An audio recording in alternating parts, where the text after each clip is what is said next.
Hello everyone, আসসালামু আলাইকুম। আশা করি সবাই ভালো আছেন আর আপনাদের দোয়া আমিও ভালো আছি আলহামদুলিল্লাহ। অ্যান্ড আজকের ব্লগটা কী নিয়ে হতে যাচ্ছে, আমরা কই যাচ্ছি এটা আগে থেকে আমি কিছু বলবো না, কারণ আপনারা বুঝতেই পারবেন। জাস্ট এতটুকুই বলবো যে আমি সাডেনলি একটা লং ট্যুর দিচ্ছি। আসলে আমার কোনো প্ল্যান ছিল না, আমি এই ট্যুরের বিষয়ে কিছুই জানতাম না। জাস্ট দুইটা পার্সনের জন্য, এক হচ্ছে আমার ছোটো ভাই সাইফ আর হচ্ছে হাসিফ ভাই। তো সাইফ হচ্ছে আমাকে বলতেছিল যে ভাই ট্যুর দিচ্ছি, লংয়ে যাচ্ছি, তো তুমি চলো হাসিফ ভাইদের সাথে একসাথে যাচ্ছি। তো পরে আমি হাসিফ ভাইয়ের সাথে কথা বললাম, অ্যান্ড হাসিফ ভাই বললো যে হ্যাঁ আমরা অনেকে যাচ্ছি, তাহলে চলো, অনেক এনজয় হবে। তো আমি তখনও শিওর ছিলাম না আমি যাবো কি যাবো না, তারপর হঠাৎ করে ডিসিশন নিলাম। এটা একটু ধরো, ফটো জায়গা আছে। অ্যান্ড আমার পিছনের যে পিলিয়ন, এটা আমার ছোটো ভাই মোছা, ও হঠাৎ করে ডিসিশন নেয় আর কি যাওয়ার জন্য। তো ফার্স্ট অফ অল আমরা গ্রুপের সবাই এক হয়ে হচ্ছে প্যারিস রোড থেকে যে মনিহারের ফুয়েল পাম্পে এসে সবাই ফুয়েল নেয়।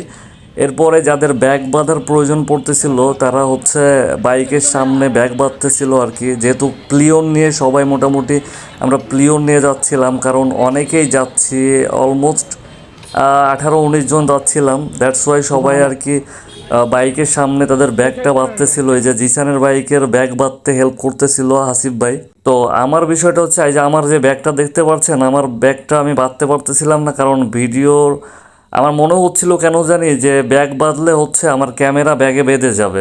আর মুসা বলতেছিল যে ভাই আমি ব্যাগটা ক্যারি করতে পারবো, তো বাঁধার কোনো দরকার নাই। তো পরে ভাবলাম যে তাহলে ঠিক আছে, আর যদি প্রয়োজন পড়ে তো বেঁধে নেব, সমস্যা নাই। বা সেফ রাইড। হ্যাঁ কিনছেন আপনি?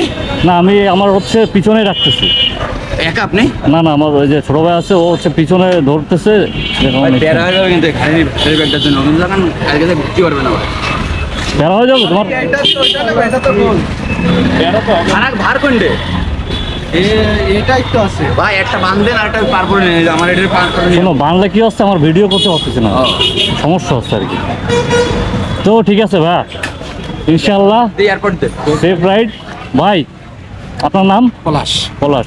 যেহেতু আমরা যাচ্ছি একসাথে, অবশ্যই সবার সাথে পরিচয় হতে হবে। অবশ্যই আমি আসিফ ভাই, ওটা আমার ছোটো ভাই একসাথে মুছা। হ্যাঁ, তো গাইজ আমরা রওনা দিচ্ছি এখন আর কি। এই যে আমাদের স্কট, আমরা প্ল্যান হচ্ছে এখান থেকে সরাসরি লামা। আচ্ছা। লামা বিরিঞ্জা ভ্যালি। বিরিঞ্জা ভ্যালি। এই জায়গাটা আসলে এখন বর্ষাকালে মারাত্মক সুন্দর, মানে একটা এনভায়রনমেন্ট তৈরি হচ্ছে। আচ্ছা।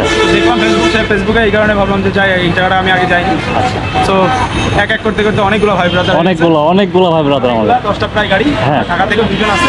আচ্ছা। তো এখন আমাদের নড়াইলে আছে আমার ছোট ভাই সাইফ। হ্যাঁ, নড়াইলে আছে, এই সাদিয়ানতলা যারা আছে। আচ্ছা আচ্ছা, ভাই এ তো অনেক হচ্ছে ভাই। কয়টা টোটাল, কয়টা হচ্ছে আমাদের? 11টা গাড়ি। আচ্ছা।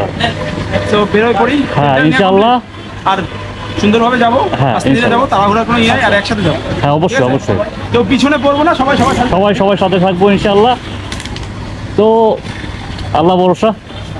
ঠিক আছে, চলো স্টিকারটা মারি আর কি। বেসিক্যালি এই স্টিকারগুলো মারা হয় কারণ হচ্ছে যে আমরা 9-10টা গাড়ি একসাথে আছি, এই কারণে আর কি মার্ক করার জন্য এই স্টিকারগুলো ব্যবহার করা হয়। তো এখন সময় রাত 9:30, আর এখন আমরা যশোর মনিহার থেকে রওনা দিচ্ছি বান্দরবন টু কক্সবাজারের উদ্দেশ্যে। আসলে এই যে লং ট্যুরের যে ফিলিংস, হ্যাঁ হঠাৎ করে আমি তো সাডেনলি, আমি জানতামও না। তো যাই হোক, এই যে এই ফিলিংস, এটা যারা না দেয়, লং ট্যুর যারা না দেয়, তারা ছাড়া এর ফিলিংস কখনো বুঝতে পারবেন না। অ্যান্ড দেখা হচ্ছে নেক্সট পার্টে। আমি আর ভিডিওটা বড় করব না।